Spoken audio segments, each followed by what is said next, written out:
I'm sitting there watching you going, you should give a shop class to stand-up comedians on how to use your physicality to enhance your jokes. Great job. Wow, Terrific. thank you so much. Wow, that's a wow. Thank you. Bring the Funny Tuesdays on NBC. You know that's big money. You have to be when it's on network TV. Yeah. Good friend of ours. He was excited to get behind this concept and allow everybody from musicians to magicians to Instagram, social media stars, YouTubers, all of them have a chance to win $250,000 and see their names in the big light, courtesy of this man who's with us one more time. The one and only Jeff Foxworthy is here. Man, that's a lot of money. I'm laughing because I'm the most unhip person on the planet Earth, and I always love doing this show. Every time I'm up here, I'm like, y'all can't have somebody this unhip in this studio, but you do. Yeah, because we don't have anybody that's giving away $250,000. No, right? Man, so you just kind of bought your way in the studio. Right. Hey. Hey, man, there's no more hip who's the cool person who's all that stuff is over now, man. My daughter's 20. They don't pay attention to any of that. And they probably don't think you're one bit hip. Not at all. My daughter, you just embarrass them to death, right? She warns me before we step into. You never got that? Warning? Yeah. Like she warns me. She kind of preps me before I go into an event with her. So you don't embarrass her. That I won't embarrass her, especially around her friends. I do get kind of extra goofy when I'm around my daughter and her friends. But that's because, see, I remember my youngest one because she told me, and she was probably like 10 or 11, but she said, Dad, because I was always the dad that would pick up the kids at school. She goes, if I got friends in the car, you can't sing to the radio. Don't sing if I got friends in the car. Yeah. And so I was taking them home. She's in the front seat. She got like 3 friends in the back. And I wasn't singing, but I think I might have been bobbing my head or drumming or something. And we get to the stop sign, and I look over, and she's giving me that daughter look. The look. Like that. Yeah. And I'm like, really? And I put the car in park, and I got out in the middle of the intersection and just started dancing. In the middle of a 4-way intersection.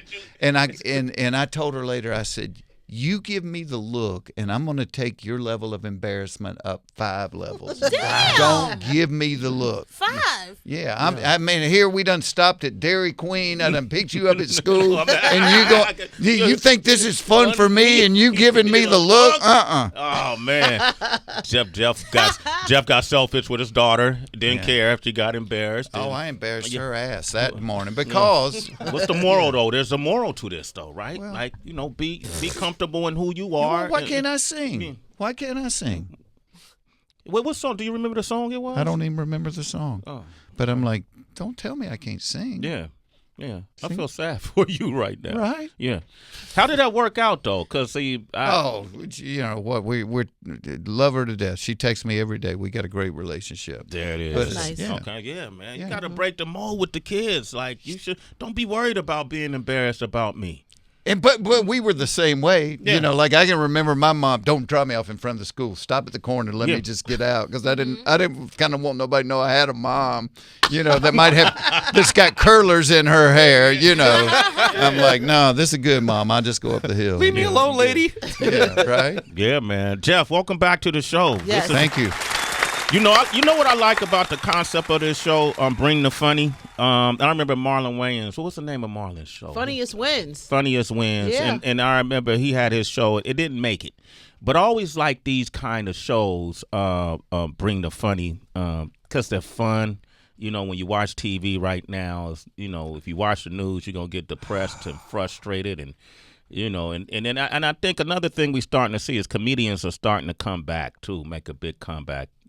Well, they fill voids where they're needed, and I think as a country we need to laugh a little bit. Yeah, we've gotten to where all we do is scream at each other, and I always said laughter's like the release valve that keeps the boiler from exploding. Laughter and music both do that. They keep you from going crazy, and all we do is yell at each other. So I think when you got that void, like, we don't laugh anymore. We don't laugh at ourselves anymore. We become so politically correct. I've been doing it 35 years, and I sit down to write, and almost everything that I go to write about, I'm thinking somebody's going to get offended by this. Wow. You know, Yeah. so it don't matter what it is, somebody's going to get offended by this, which is just sad because we got to laugh at ourselves. You know, it's like, 25 years ago when I was doing those redneck jokes, I did that because that's what everybody was calling me because I grew up in the South. I drove a truck. I wore blue jeans. And it was always like, hey, Foxworthy, you're nothing but a redneck from Georgia. Yeah. And I'm like, well, I'm going around the country, and this ain't a Georgia thing. This is like in every state. So, and I just like, I ain't laughing at somebody. I'm laughing with somebody. Yeah. So, but we kind of lost the ability to laugh at ourselves. How you think this will affect somebody like the iconic Eddie Murphy, who we just announced that he got the Netflix deal for like $70 million? He got a couple, like it's been a while since he's done stand up. It's been a long while. What kind of, like, if he said, hey Jeff, I mean, hypothetically, what are some of the things I should look out for? What advice would you give him coming back? But Eddie was stupid funny. Yeah. I mean, just crazy funny. Yeah. But most people get into stand-up because it's a springboard to TV or movies. That's what they really want to do. Okay. And once they get TV or movies, they don't do stand-up anymore. Yeah. For me, I got to do TV and movies, but I always just wanted to be a comic. I thought that was the top of the mountain. So for Eddie, I think he's going to find this a lot tougher than when he left it, 40 years ago. Yeah. For that reason, though, like what for you that say, reason, because everything you write is going to offend somebody. Yeah. Unless Eddie got who gives a fuck money. You know what I mean? Like, right. if I don't care what you think, I'm gonna write what I want to write. He could just go ahead and write it anyway. Well, and part of a job of a comic, I think, is to tell the truth. Yeah. Whether people like it or not, is to hold it up and go, hey, this is what it looks like. Yeah. And so that's part of our job. So I would hope he would approach it that way. Like, I don't give a shit. I'm going to call it like I see it. Because somebody needs to do that. Somebody has to do it. Jeff Foxworthy is here, man. Bring the funny, man. We got a lot of funny people tuning our show. So, Jeff, is it harder because you guys are doing a competition show and it's on television?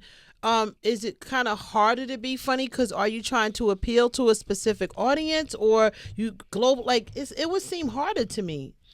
Well, it's like because we do it like with a live audience, which we try to make old, young, diverse as it can be. So the idea is there's a lot of ways to make people laugh.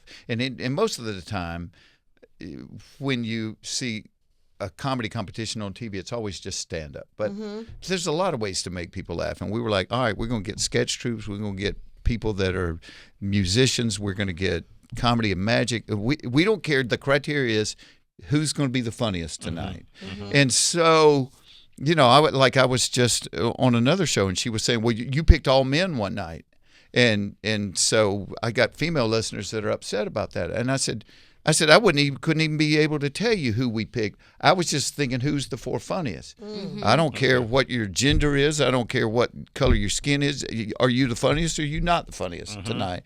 So, it's a challenge because you're not judging apples to apples. Right. You got to stand up going up against a sketch troupe. And it's like, but at the end of it, who was the funniest for the 3 minutes? I like that. And I kind of approach it. I watch them like, would I pay to see you do this for an hour? And that's kind of the way I watch them. Okay, Jeff Foxworthy is here. Bring the funny on Tuesdays, 10 p.m. on NBC. Man, we want to give our citizens a chance to bring the funny with Jeff right here. And Jeff could be the judge. Sure, why not? Okay, and then Heather and Tracy and DB a judge too. Yeah. I'll judge. Okay. Are you going to be like the Simon? You going to be the hard Worst, judge? probably. Hard. Probably going to be hard. Yeah, because it's not an act. It's really who's who. All right, okay, and for whoever brings the funniest, we won't have a $250,000 prize for you, but we will have a prize pack for you. Yes. All right, so if you want to bring the funny, however you want to make us laugh, 888-742-3345. Give us a call. Special request right here, Little Jeezy by Jeff Foxworthy. Yep. Something he wanted to hear, big Jeezy fan.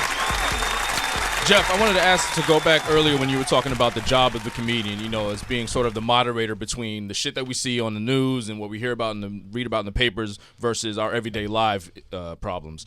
And a lot of talk has been about the White House Correspondents' Dinner, and the comedian was always the highlight of that. You know what I mean? To sort of lighten the mood. And now they're saying that they don't really like the comedian's aspect of it. So do you think that that's necessary to kind of put a comedian there to host that sort of a engagement? I do. I mean, I think, to diffuse it, to call out the stupid stuff on it. But what we got right now is nobody listens to anybody else. We all have to be right.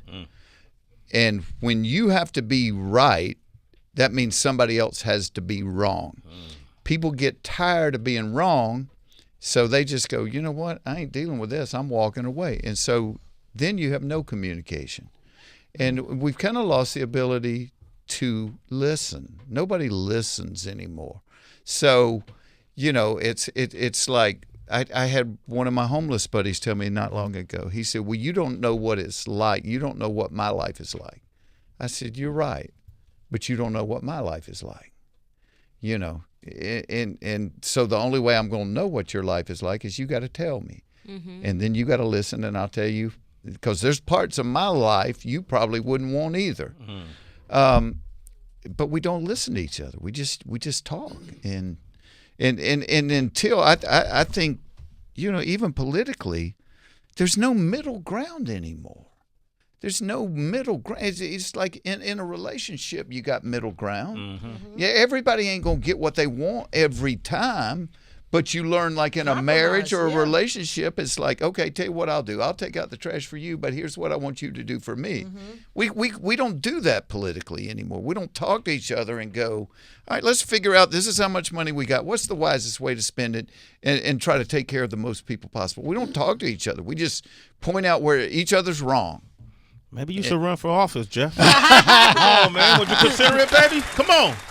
Would you consider it? If I felt I could, if I felt I could make a difference, because here's the thing with comedy is, if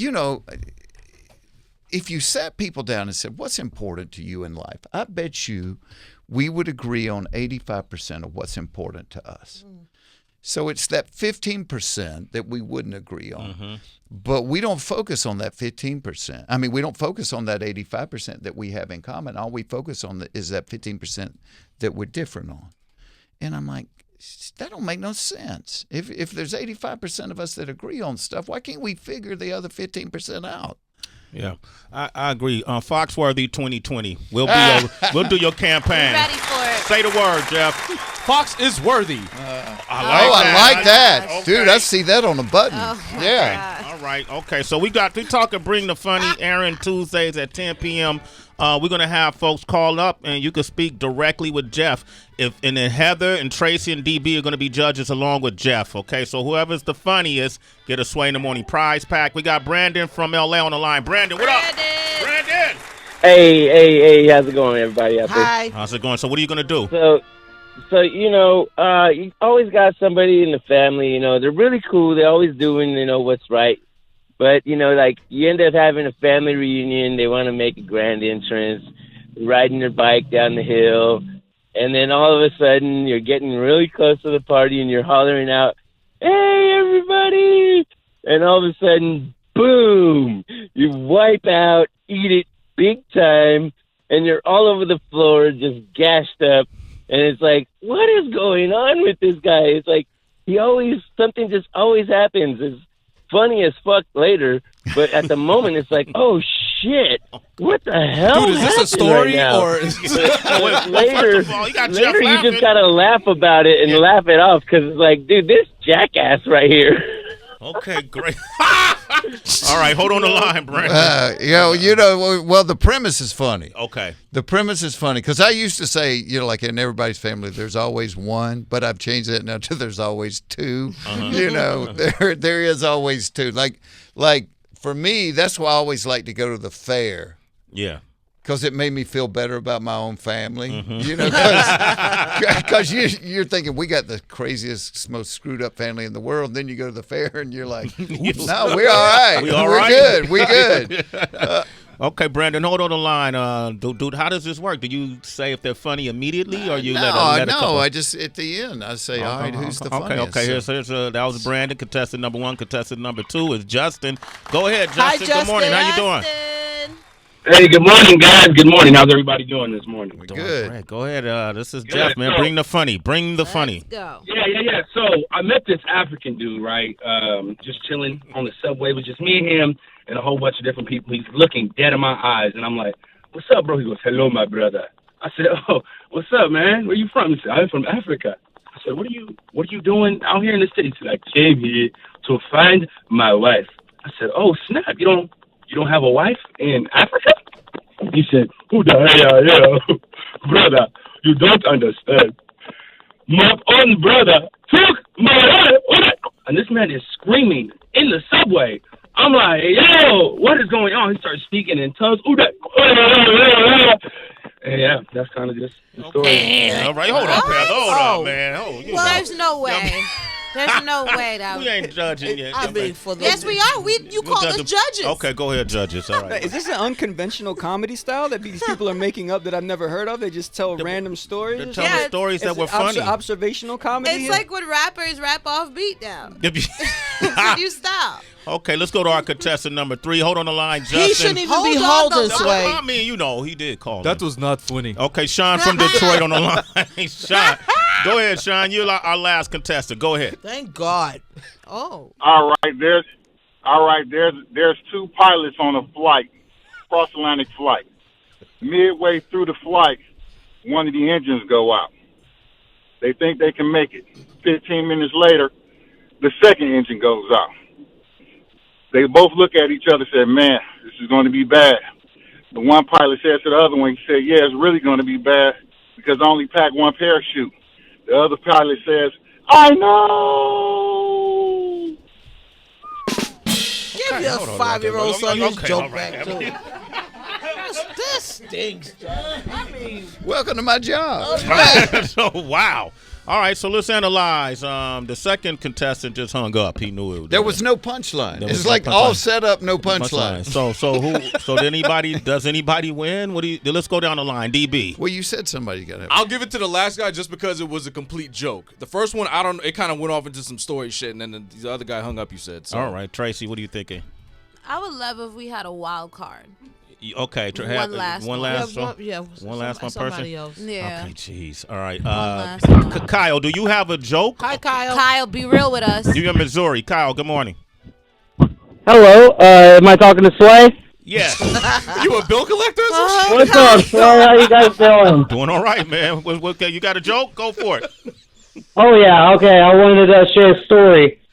It was about a time I was in an elevator with my grandparents. It was the wind levels were pretty high in Wyoming. We're from Missouri, and we're sitting there in an elevator, and I'm having to take a shit so bad, and the elevator just kind of breaks down. It just breaks down, and we have a guest in the elevator with us, and I'm sitting there. I'm kind of nervous because it's about to come out. I'm groundhogging, and it just rolls out at the end of my jeans, and my grandma just. Her face just goes blank. She doesn't know what to think. And I'm sitting there, I'm trying to cover it up with my shoe, and I'm just sitting there, and the smell starts to hit the lady in the elevator with us. You was sick. And I'm sitting there nervous as hell. And about 20 minutes goes by in that whole elevator. Okay, 20 minutes. He had a piece of shit roll down his jeans. Got a doo-doo ball. Got a doo-doo ball rolling around the elevator. Smell like shit back here. He actually hung up himself. I guess he knew the end of that joke. All right, here The we only go. thing that was missing was a premise and a setup and a punchline. Okay. Only thing. We got to come to a conclusion. Okay, so what do you think, right. Heather B? By default, you just got to give it to the first guy for holding on the longest. Right? The first guy? All right, Jeff, what do you think, man? Yeah, I'm with Heather. You with Heather on that one? Okay, Brandon, you are a winner, man. You brought the funny. Hey! Yeah, dude. Shit. I love him. His personality is That's the what's best. up. That's Just gotta hang on. Life metaphor. Brandon, you just won a specially custom-made Sway in the Morning prize pack. Yes. Congratulations. And you got to That's be what's heard up. by That's Jeff what's Foxworthy, so that's pretty big, all right? Hey, and you know what? Coincidentally, I'm Wee Man from Jackass's brother. Oh, are you No way, really? Yeah. Seriously. I will say those.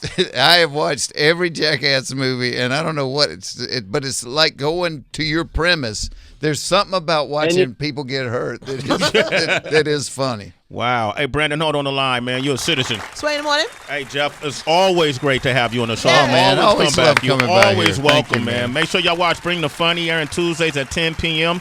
on NBC and Jeff and Larry's Comedy Roundup on SiriusXM Channel 97. Thank you, bro. Oh, good to see you. Okay, good to Thanks, see you man. as well, man. Jeff Foxworthy.